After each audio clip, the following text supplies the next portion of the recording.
assaulted her while both were high school students. Judge Kavanaugh has denied these allegations. So joining us now is Deborah Katz. She is the lawyer representing Christine Blasey Ford. Ms. Katz, thank you very much for being here. Let's get to a question that is at the top of everyone's mind, which is, will your client, Christine Ford, be willing to testify in public to the Judiciary Committee? The answer is yes. She is willing to do it. Has she been asked by any of the lawmakers to do that? That's interesting. The answer is no. She's not been asked, but she is now willing to do so. Is she in conversations with people? Have the lawmakers reached out and tried to talk to her via phone? We've heard from no one. We've seen various statements made on television, but statements that are being bandied about for political reason, but no one's asked her. No. How did she come around to being willing to testify publicly? Because as we know the story, she really did not want to come forward. She wrote a confidential letter. So tell me the trajectory of her willingness now to go to such a public forum. Well, you're right. There was a great deal of ambivalence and about whether she wanted to be publicly associated with these allegations. And essentially, that choice was made by her to remain confidential. She asked Senator Feinstein to keep her letter and her allegations confidential, and Feinstein agreed to do that. And that decision was essentially taken away from her as those allegations were leaked, and it resulted in a great deal of pressure from members of the media who knew who she was, who then started really invading her privacy, showing up at Stanford where she teaches and leaving her notes and emailing her and calling her. And she knew that she was going to be, her allegations were going to be outed. And that, in fact, is what occurred. And as a result, she decided to take control of this and tell this in her own voice. So while we have you, perhaps you can help us fill in the blanks on some of her story.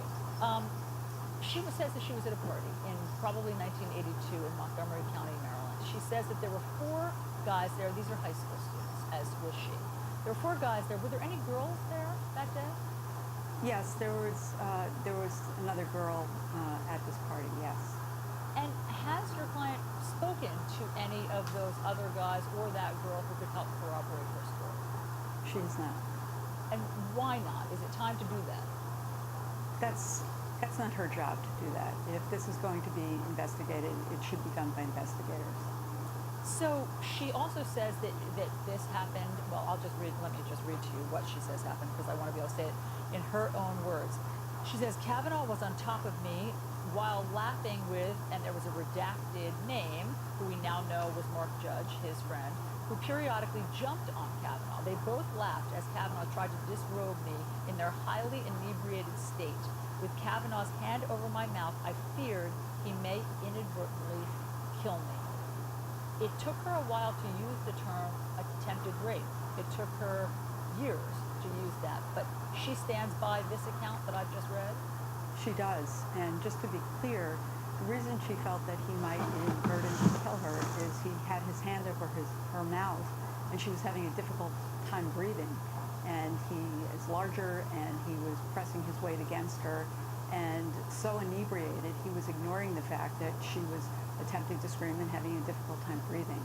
And she believes that but for his inebriation and his inability to take her clothes off, he would have raped her. Here's what Brett Kavanaugh says. He's released a statement. I categorically and unequivocally deny this allegation. I did not do this back in high school or at any time. So where does that leave your client? That leaves her knowing that she's told the truth. She's done it at great personal risk. She's now going to have to live with the tremendous efforts by people to annihilate her and to try to discredit her. She's telling the truth. She took a polygraph. She mentioned this to her in her therapy sessions in 2012. She came forward before this nominee was nominated. This is someone who's told the truth at great personal cost, and we all know what she's going to have to withstand as a result of having come forward. Let's talk about that polygraph. As we understand it, she did it at your behest. You suggested that she do it, knowing that her veracity would be challenged. Would you be willing to release the results of that polygraph? I will, to the appropriate authorities who wish to see it, yes. And who would those appropriate authorities be? Well, at this point, it's the Senate Judiciary Committee that has a constitutional obligation to vet this nominee. I think that Senator Feinstein was saying something to the effect of the FBI should be looking into that. Is that happening? I don't know what's happening at this point. That will be discussions that I'm sure we'll be having later today. Um, Once your client saw Brett Kavanaugh be nominated, when she saw him up there with his beautiful family and people recommending him and the glossy PR campaigns for him and what a stellar record he has and all of these other women who have known him for years who have come forward to recommend his character, did that give her pause? Did that change her calculation? She's somebody who's a very thoughtful person, and she, throughout this process, was really weighing her civic duty, which is really something that she takes quite seriously, versus the personal cost that she would certainly have to incur if she came forward. And she really struggled with that, and I think as anyone would. And as the hearings got closer, she continued to weigh that and saw that essentially this nominee was being rushed through, documents were being withheld, and she really made the calculation that no one would really listen to her. The Republican Party was determined to get this nominee through, and at that point she just felt that coming forward would be hopeless, and she would put her family and herself at great personal risk, and chose not to. Unfortunately, that decision was taken from her. So when this letter, this confidential letter, went public, and you say that then reporters were on the scent of it, did your client, Christine Ford, ever have a conversation with Senator Feinstein? We were in touch with her office throughout this period, yes. Meaning that there was a phone conversation between your client and the senator? She spoke to the senator very soon after the letter was sent, which was July 30th. At that point, Dr. Blasey retained counsel, and then communications went between staff and Dr. Blasey's counsel. Because the question is, why did Senator Feinstein sit on the letter? Or was that your impression? No, it was isn't. Well, I guess my question is, what was the point? What was Senator Feinstein supposed to do with this letter? Okay, I just want to be clear. I think that's an unfair characterization. In this moment, victims need to be able to control when and whether their stories become public. She went to her senator because she had information that she thought was very important that had bearing on the fitness and character of this nominee. And throughout that period of time, Senator Feinstein's office was eager for her to come forward. If she felt comfortable coming forward, there was no effort to dissuade her from coming forward. This was entirely this woman's decision. And I think that was appropriate. I think that's how victims of trauma and sexual violence must be treated. And so was that letter shared with the committee? Apparently at a later point it was. At a later point, meaning, but before the hearing? I'm just trying to get the timeline. Before the hearing? No. No. It was not shared. And honestly, we made the request. My client made the request that Senator Feinstein treat her allegations confidentially, and Senator Feinstein agreed to do so.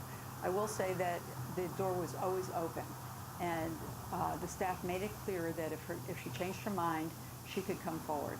As Dr. Blasey saw these hearings unfold, her choice became more clear in her mind that she did not want to come forward. She saw this as a very highly politicized and very brutal process, and she was not wanting to inject herself in this, because who would want to incur this kind of really highly politicized attack game that she now finds herself in. So she was fine with that decision, but that decision was taken away from her after the hearings when her allegations were essentially leaked.